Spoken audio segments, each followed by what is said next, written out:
Hi guys, doing the flexing again. Louis in the UK, 56 years old.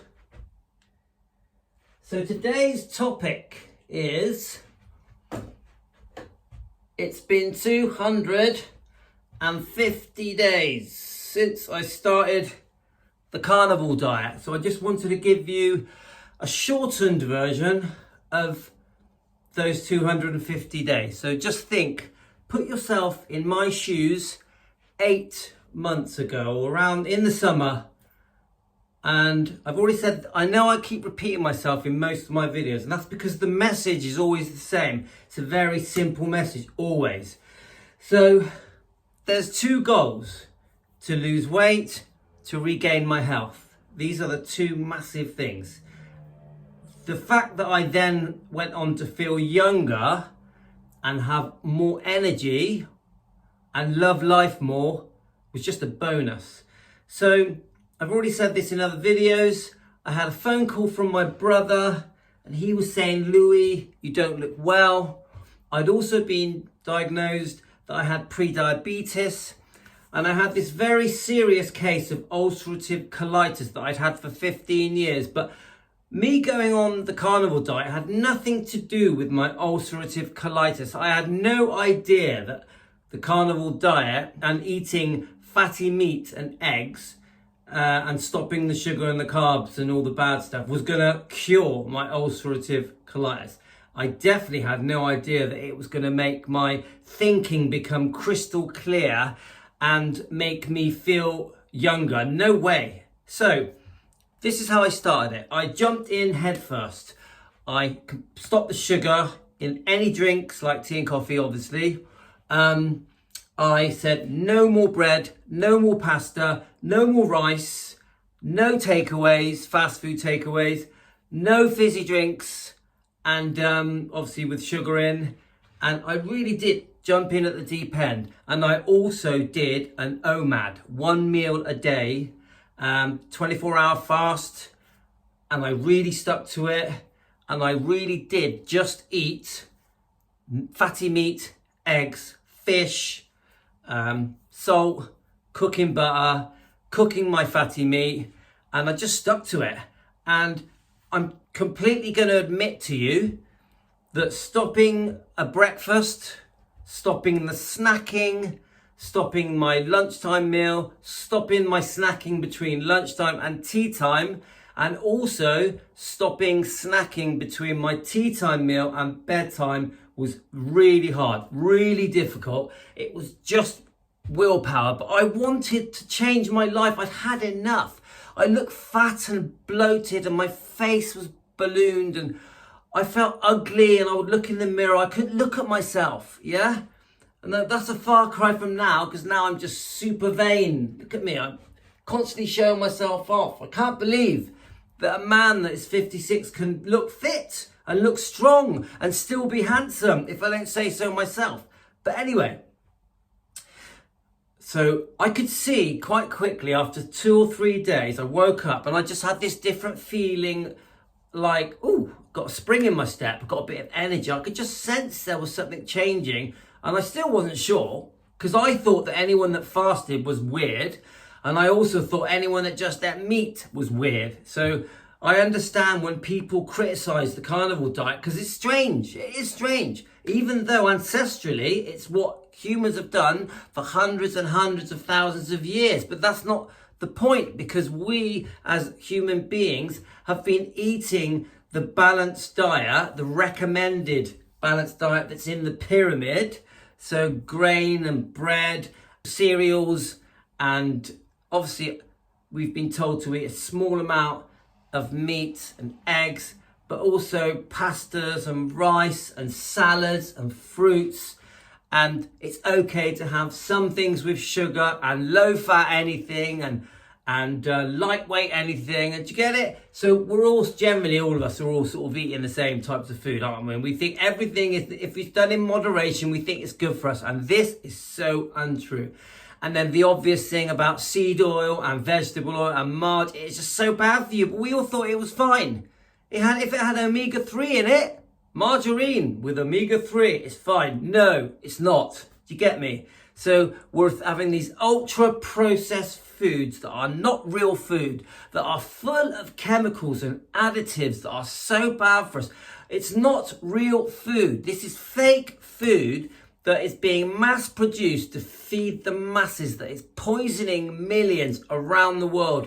And as soon as you tell people that what they're eating, especially if you mention fruit and veg, and even, actually I would say even rice and pasta, and brown bread and brown rice, yeah, wholemeal pasta, wheat pasta, whatever they call it, everyone thinks, oh yeah, that's okay, that's good for you. No, it's not. All of it is bad for you. The only food that is truly good for you, that absorbs into your body with minerals and vitamins and nutrients and fatty acids and all the things that you need to survive for your whole life, are fatty meat and eggs and water and a bit of salt. Yeah, that's it. But yes, there is some goodness in vegetables if you're prepared to compromise and accept the oxalates that go into your body, which are harming you and causing inflammation and also autoimmune problems. So, and same with fruit, where there's an overload of fructose, because remember, fructose gets sorted out in your liver and can cause fatty liver. I'm not against fruit and veg, but I do think we should eat a small amount of it, a low carb amount of it, and I do think fruit should be 1 piece a day maximum, yeah? So that helps your body. You don't want too much sugar going in your body. You don't want too many insulin spikes. Remember, every time you have a meal, you have an insulin spike. Too many insulin spikes cause problems. You need to look that up.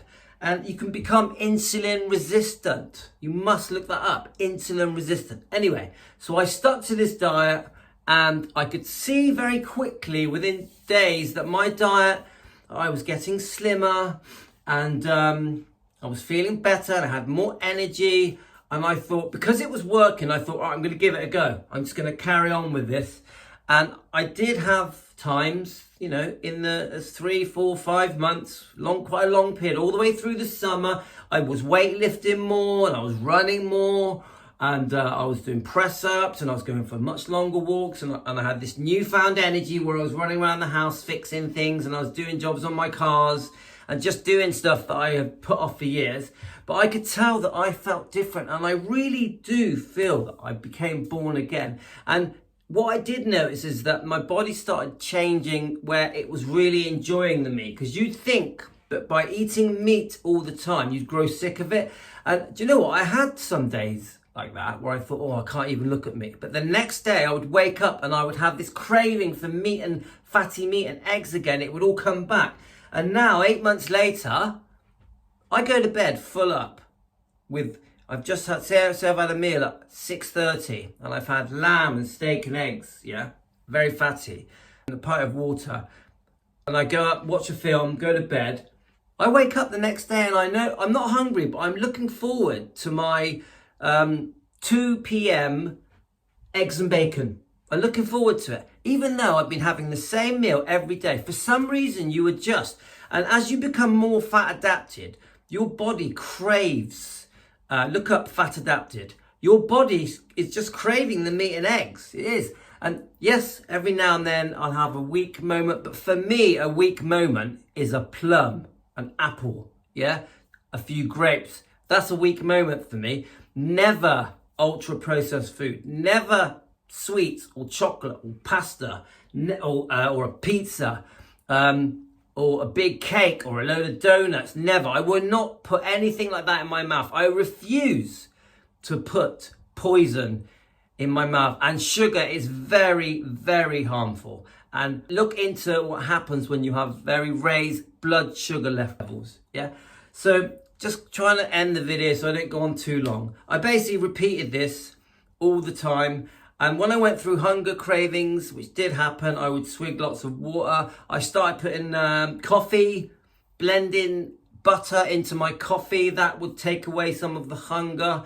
And 100% keep all the bad foods out of the house. So that if you get the munchies, you can't find anything. But again, as time went on, I found that I wasn't getting so hungry all the time. I was like, becoming adapted. And you need to look that up, where your body can be used to living off sugar and carbs, and that just makes you feel constantly hungry, or your body has adapted and it's used to living off the fats in the meat that are in your body as well, and because of it you're much less hungry. So it's deja vu now. We're just repeating the day over and over again. But the thing that has changed is now I'm waking up massive energy levels, feeling excited, loving life. I think I'm a much nicer person. And I'm not the best sleeper, but I still do get a decent bit of sleep every night. I'm not overthinking everything like I used to.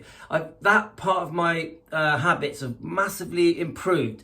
And then just generally, all of my health has improved. My gums have stopped bleeding. My dandruff has got much better. And I've got no skin issues or rashes. I used to have some rashes on my thighs. And my bowel movements are great. There's no ulcerative colitis. I'm not pre-diabetes. Remember, the carnivore diet can reverse pre-diabetes, can reverse type 2. It can get rid of autoimmune problems. It can help you come off medication. It can stop you needing to take statins. It can literally do everything and drop all your weight off, and it can make you love life again. And I just want you guys out there to just Google these things, because I know that a lot of people want to just say, shut up, you're lying, you don't know what you're talking about, it's cruel to animals. There's nothing wrong with a balanced diet. I understand why people are very critical of this diet, but I'm telling you, after 250 days, I am very healthy. I am strong. I could run 10 miles today and I wouldn't even flinch, because I know that I've got the fitness in me to do it. And trust me, I've done it quite a few times. So I wouldn't push this diet on you guys unless I thought it could work. So I'm 250 days in success and I'm loving life, and I appreciate any of you watching my videos. All the best to you. Have a great time from the UK.